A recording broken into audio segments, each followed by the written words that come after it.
talking about the West Coast, we have California's non-official president Snoop Dogg Okay. making headlines again, and this time he was on a podcast and he says that You stop smoking somebody again?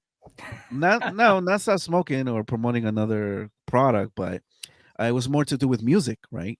Wow. Um, he says on the podcast that somebody from Spotify or his team, they got back to him saying that he hit 1 billion streams, right? Mhm. And That's then the first question he asked was, "How much money does that mean? Does that translate to?" And he said something about 45 or like between 45 and 49K, and he was like, "Well, that's nothing." So right. we have Marty here, who's Yeah. who's an artist. What do Mhm. you think about 1 billion streams and you only getting 45K? That's crazy. Yeah, it's super easy. I mean, it's like it's one of those things where you have to understand Snoop Dogg has been signed multiple times, right? So I don't know what kind of contracts he has. I don't know what he's like dealing with, but that's a bad contract. Like that is absolutely. I mean, we don't even have how many streams? 1 billion streams he has. You Yeah, it said says a billion on Spotify. billion. Okay, just on Spotify. So Social Club, our catalog, I think on Spotify only has like 600 million. So I think when that interview came out, that was like a couple of years ago. So we have made more than 45 grand, but it just shows you the contracts he probably had. I mean, you're thinking all of his streams. You're thinking Snoop Doggy Dogg with Dr. Dre. You're thinking the Suge Knight years. You know, like what was he making there? Right. You're thinking about, you know, there's a lot of that goes into that. So that number one, that's contracts. This contract was probably crap. He's probably in a co-pub deal, which means that he was half of his money was given to a label that was signing him at the time. So you have to understand, like, it's just it's what you negotiate. And so back in the day, you have to understand that also TLC had a contract where they Right. sold 30 million and they only had 3%, which is what basically like a producer would make. A producer makes 3% of every record. Like that's like standard. So I could tell you I've had less streams and made way more, but it just shows you that you need to own your catalog. You need to own your situation. So for me, we're no longer on Capitol Records anymore. We were signed for 5 years. It was an incredible experience. What I've realized, number one, is that no one even understands what a record label does in general, like the general public. No one knows. But I got to learn, and I had some really incredible people, Brad, Hudson, Josh, like the owners of the label, like the president. They taught me a lot. I learned so much. So it wasn't a bad experience, but I'm no longer on a label. I started my own label called Apollo. And so Apollo is like, it's lo-fi music. It's anybody that I produce. It's my own thing. Yeah. Simply off just Apollo, I own so much of my own catalog that I can make more than that every month off streaming. So he has 1 billion, 45 grand. I know people who make 45 grand on Spotify alone every single month because their catalog does so well. So it's important that you learn about the business, own your music, because where's that dollar going? You know, if they're only sharing a percentage, like point something of a song, you know, that sucks. You're getting a percentage of a percentage. And for us, if you're independent, you own your own catalog, you could make that off of, you know, 5 million streams, you know, but 1 billion, that's how bad his contract is. 5 million, probably, I think it's like, I could do the math, but there's like a certain amount of number. I think it's like maybe 10 million will give you 45 grand. So how bad was his contract that he had 1 billion and got 45 grand? That's crazy to me. Yeah. Now, That's let me ask you this, right? It was maybe a couple years ago where Snoop acquired Death Row, Yeah. right? So does that mean that 45 that he got back then is way more now that he has his catalog? You know what? I don't know. Or don't could know. he even make that much in however many years he got his stuff back? Well, here's the thing. When we talk about Death Row, we're not talking about Tupac's catalog. That's something I think everyone needs to know. I don't think Snoop Dogg's catalog is a part of Death Row Records. I'm sorry. I don't think Tupac's record. Yeah, Tupac. So one thing that they developed in the industry is something called Most Valuable Nation. A lot of people don't know what this is.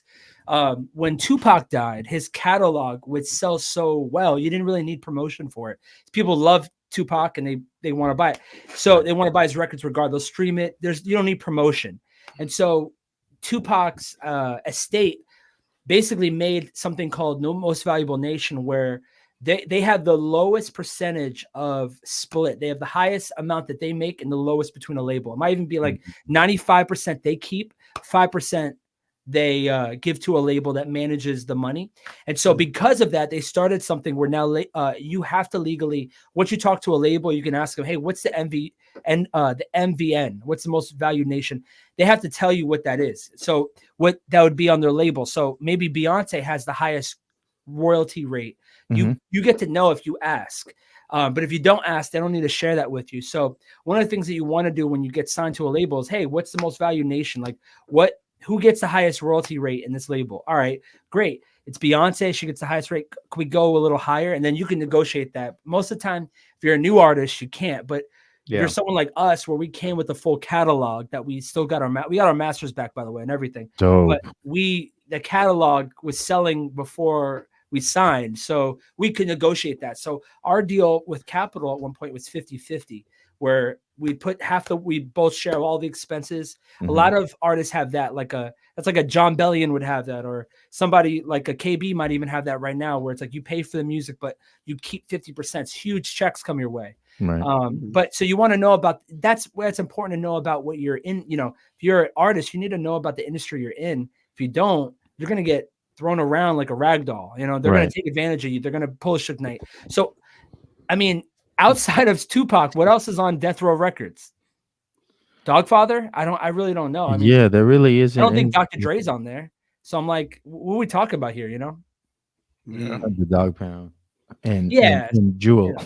Yeah. I mean, we're talking about Chingy, I think, was on it. I'm just kidding. No. You know what I'm saying? Like, I like that. I don't know how much he got. Yeah, like Third. I don't know how much he got from that, but he owns the master. So he doesn't own the composition rights. He owns the master. So the composition right is like 9 cents that all the songwriters and the producers share. That's crazy. And so the majority stockholder is what Snoop Dogg owns. And so for that, he's probably making money, but I don't know. He would make more if he had, it pays the cost to be the boss. That record with Drop It Like It's Hot, Beautiful. If he owned that, he'd be multimillionaire in a day. Like you would make so much money. That was his big best-selling record. So he needs that.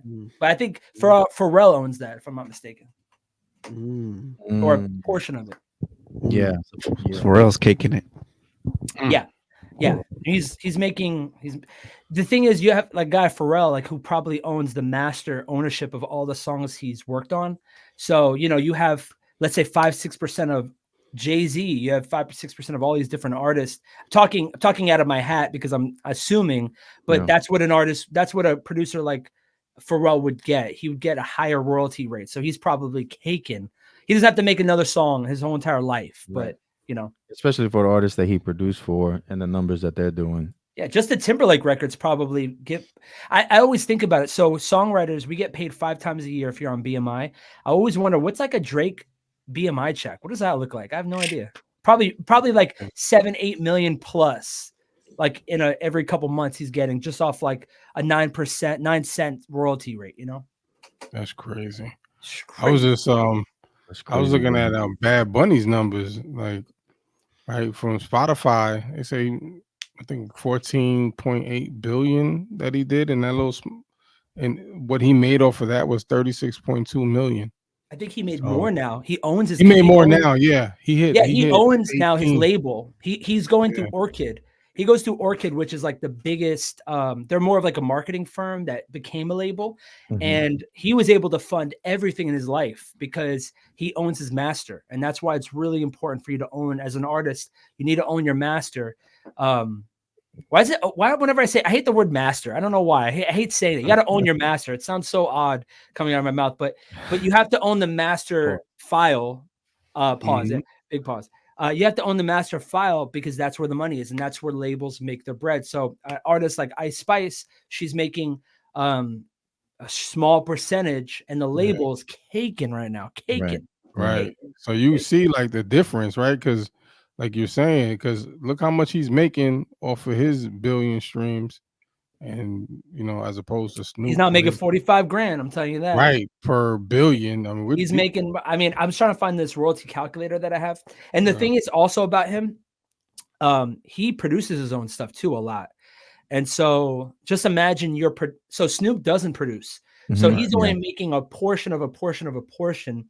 They have an artist like Bad Bunny who owns he produced the song and then he wrote the song and then he, he's going bananas. I have a royalty calculator that tells me too, like what all of that. Yeah. So I'm gonna look it up right now and put how much would it take to make 45 grand. It's probably like 30 million streams. That's it. But that just shows you how bad that his royalty probably is. Snoop Dogg. That's easy. That's easy for him too. 30 million streams. Like if he just put out like just any record, I feel like he could easily do it. So check this out. All right. So 30 million streams on Spotify is $120,000. That's if he made the whole song. 30 million streams, right? On Apple Music, if you do 30 million streams, it's 150,000. Just how bad is that contract? I don't know if it's the contract he negotiated or what that is, or maybe he got an advance or something, but something feels off about that number. Or just maybe it's the old world contracts that used to be outrageous. I don't know. Whew. That blows. Yeah, that is crazy, man. He made it all back in insurance commercials, so he's fine. He's with the general now, the general. It's him and Shaq now. He'll be fine. He did that at the Corona and then the the Corona commercial. Yeah, Snoop and Shaq are everywhere. They're everywhere. There's not like there's Shaq. They sell Shaq juice. You know what I'm saying? It's like a tea. Whoa, wait, yeah. Pause. Big pause. Yo, they sell Shaq. They sell a Shaq twisted tea. Then they have Snoop Dogg. If you go to like a dispensary, you can see the signs. Driving in LA, Snoop Dogg has his own weed company. Mm-hmm. He's probably making I would assume Snoop is in close to the $1 billion worth. I saw his cereal at Walmart. Yeah, what are we doing? He's selling cereal. He got cereal, yo. That's crazy. It's like what they call doggy snacks. Yeah, I have no idea. And they look crazy, but they only like $1.50 a box though. Oh, okay, crazy GMO cereal, right? Probably, because they were complaining. They in the bag. They don't even come in a box. It's in the bag. I come in a box. It ain't in a bag. But they were complaining recently because they said Walmart was hiding them. They was putting them at the top of the shelf and hiding them. Oh, okay. But I saw them. It was out up front. But you got to pay for that prime the prime real estate on the shelf. Right? Yeah, you got to pay for that. That's like eye level. You pay for that, son. Yeah, well, it was out. It was out. It was on display. I was like, oh, there they go. Joints look bootleg as hell, but you caught them. You caught some of his cereal and some backwoods. What happened? What's his flavor? What's the flavor of the cereal? What they had like blueberry and they had it's like Crip blueberry. Okay. Right. Yeah, you know what? Right. They had that. They had and I don't I don't even remember. I just remember seeing the big blue box. I remember that. But yeah, I don't know.